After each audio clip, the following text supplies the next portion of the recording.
Hello everyone. Jai Hind all of you. Students, in the previous lecture we have discussed the first two paragraphs of the poem Childhood of class 11th English. And now we will continue with the same poem, but in this lecture we will go through the detailed explanation of the last two paragraphs of the poem. And before coming to the explanation of the poem of these paragraphs, let us revise the previous one. In the previous lecture, we have seen that the poet is trying to find the moment when he lost his childhood. We have also seen that the poet feels that he had probably lost his childhood when he had acquired a rational thinking towards his surroundings. तो poet ने ये बात भी बताई थी कि शायद उसका बचपन तब चला गया था जब उसके अंदर रैशनल थिंकिंग उसने पा ली थी, उसने गेन कर ली थी। उसकी अपने चारों तरफ की जो रैशनल थिंकिंग है उसने उसको गेन कर लिया था। What is rationalism? मैंने बताया था पहले पैराग्राफ में रैशनलिज्म की बात की गई थी। तो रैशनलिज्म क्या है? रैशनलिज्म तो एक ऐसा ओपिनियन है, एक ऐसी थिंकिंग प्रोसेस है जिसमें आप उसी चीज पर भरोसा करते हैं जिसका कोई मतलब होता है या जिसे प्रूव किया जा सके या जिसकी कोई रीजनिंग हो सके। अब वो पोएट जो है वो बड़ा हो चुका है, उसके अंदर ये सारी चीजें आ गई हैं कि लोग जो कहते थे सब झूठ था। सेकंड पैराग्राफ में हमने देखा था कि वो हाइपोक्रेसी की बात करते हैं, डबल स्टैंडर्ड बताते हैं। कौन बताते हैं? एडल्ट्स बताते हैं। एडल्ट्स जो हैं, people follow double standards of behaviour. उसने ये कहा था, पोएट ने कहा था कि मुझसे लोग कहते थे कि to be loving and caring, लेकिन वो खुद ऐसे नहीं होते हैं। वो सारे काम करते हैं गलत, लेकिन हमें सिखाते हैं अच्छा करो सब। However, they themselves were argumentative, violent, dishonest and discourteous. तो अब पोएट के अंदर समझ आ गई है, इसलिए वो अब इन चीजों को समझने लगा है। Now let us come to the next paragraph. Again, the poet is arising a question to himself. When did my childhood go? मेरा बचपन कहाँ चला गया? So, in this stanza, the poet pondering over the same question. Was it when I found my mind was really mine? वो कह रहा है क्या वो समय था? I found my mind was really mine. It means वो कह रहा है the poet while growing realizes that his mind is powerful. उसका दिमाग क्या हो चुका है? अब मजबूत हो चुका है। उसके अंदर सोचने समझने की पावर आ चुकी है। And it takes its own decisions to use whichever way I choose.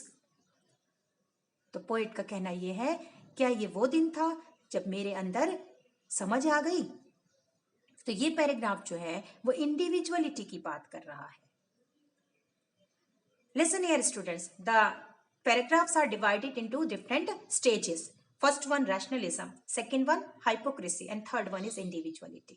अगर कोई क्वेश्चन आता है तो आप उसको इस तरीके से एक्सप्लेन कर सकते हैं। You can explain it. तो पोएट जो है कह रहा है my mind was really mind. It means that poet was completely in control of himself. वो खुद अपने कंट्रोल में है, अपने थॉट्स, अपने ओपिनियंस, अपने व्यूज एक्सप्रेस कर सकता है खुद। To use whichever way I choose, कह रहा है जिस तरीके से मैं चाहूंगा उस तरीके से मैं इसको यूज कर सकता हूं। अब मुझ पर किसी और का जोर नहीं है क्योंकि उसके अंदर अब समझ आ चुकी है। Producing thoughts that were not those of other people. Producing means expressing और creating. वो अपने जो व्यूज हैं, वो थॉट्स हैं, वो क्रिएट कर सकता है, वो एक्सप्रेस कर सकता है। The poet has gained confidence to express or to create his views independently. अब वो इंडिपेंडेंट हो चुका है, तो वो दूसरों की बात नहीं सुनेगा। अब वो अपनी ही बातों से, अपनी ही सोच से सारे काम करेगा, क्योंकि लोग कैसे हैं? हाइपोक्रिटिक हैं। इसलिए वो कह रहा है कि मैं अपने खुद के थॉट्स तैयार करूंगा, अपनी ही सोच पर चलूंगा, अपने मेरे जो व्यूज होंगे उन्हीं से मेरा काम चलेगा। So poet is passing through adulthood. अब वो पोएट जो है वो क्या हो चुका है, एडल्टहुड में आ चुका है, इसलिए वो अपना दिमाग खुद लगाएगा। His own opinions and thoughts have earned him individuality.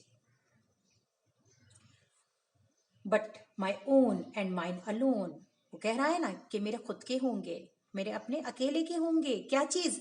मेरे थॉट्स जो मैं एक्सप्रेस करूंगा अब, क्योंकि उसके अंदर क्या है, अब इंडिविजुअलिटी आ गई है। Was that the day? क्या ये समय था, क्या ये वही दिन था जब मेरा बचपन गया? Now we come to the last paragraph. Where did my childhood go? Again, लेकिन यहाँ पर आकर in this stanza, finally in the ending, the poet changes his question. When से क्या हो गया ये? Where हो गया है? He changes his question from when to where. He lost his childhood. It went to some forgotten place that is hidden in an infant's face. That's all I know. So it went to some forgotten place. तो answer बहुत easy one है। वो कह रहा है that his childhood has gone hiding into some unremembered place. शायद कोई ऐसी जगह पर चला गया मेरा बचपन जहां से वापस ही नहीं आ सकता, कह रहा है वो। It went to some forgotten place.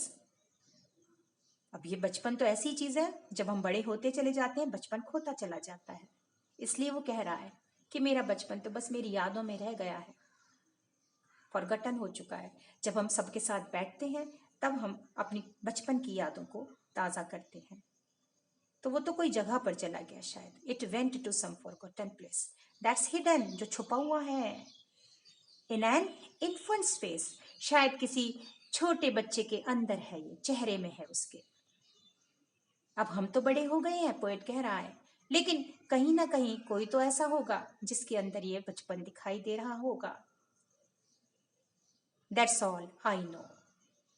और पोएट फिर एंड में कहता है, बस इतना ही मैं जानता हूँ।